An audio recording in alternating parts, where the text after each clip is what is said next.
আসসালামু আলাইকুম রহমতুল্লাহি ওবরকাতুহ। আল্লাহ তাআলা কেমন লোককে খুব পছন্দ করেন শুনে যাবেন।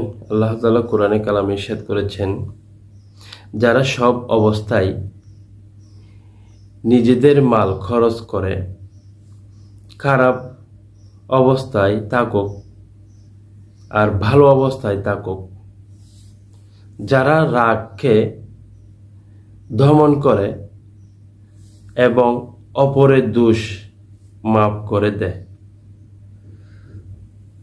এমন নেক লোক আল্লাহর খুব পছন্দ করেন। সুবহানাল্লাহ। সূরা ইমরানের 134 নম্বর আয়াত আল্লাহ তাআলা ইরশাদ করেছেন, আল্লাহ তাআলা সবাইকে আল্লাহ তাআলার হুকুম মোতাবেক চলার তৌফিক দান করুক। আমিন। আসসালামু আলাইকুম ওয়া রাহমাতুল্লাহি ওয়া বারাকাতুহু।